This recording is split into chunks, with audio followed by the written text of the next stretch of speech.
I was born in Klamath Falls, Oregon, a fourth-generation Oregonian.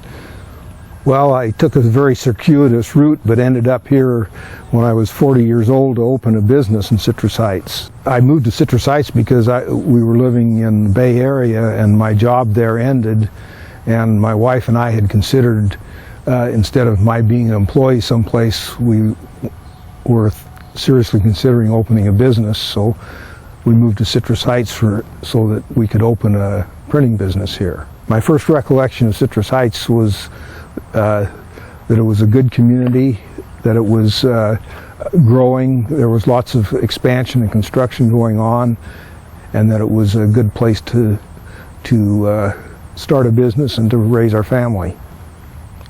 In 1977, Citrus Heights was very different than it is today in terms of the commercial buildings and also in terms of there was a lot more undeveloped land. For example, at the corner of Sunrise and Old Auburn, there used to be a donkey tied to a stake in the middle of a field, and there's now a Jack-in-the-Box restaurant and a shopping center there.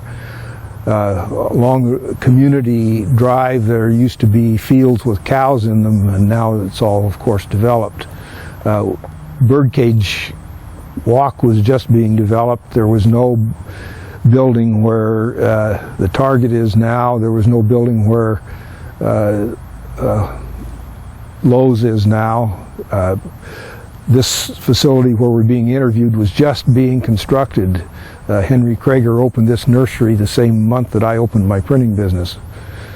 So it was very different. Most of my recollections about the political activity in Citrus Heights during my first years here had to do with the involvement of the Citrus Heights Chamber of Commerce in trying to do things to improve the community, such as getting a new post office here and those kinds of things. During those times we were quite close to our congressional representatives and met with them in Washington every year to further our lobbying efforts.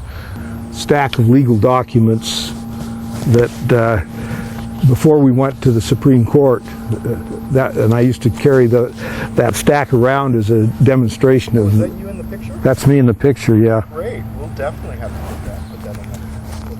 My fondest memory is election night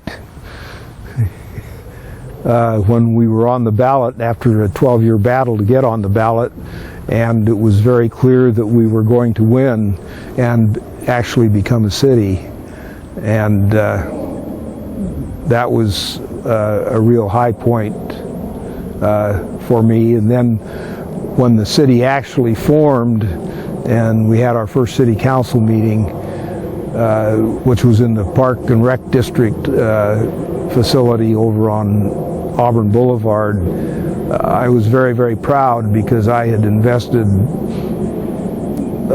many years of my life in that effort.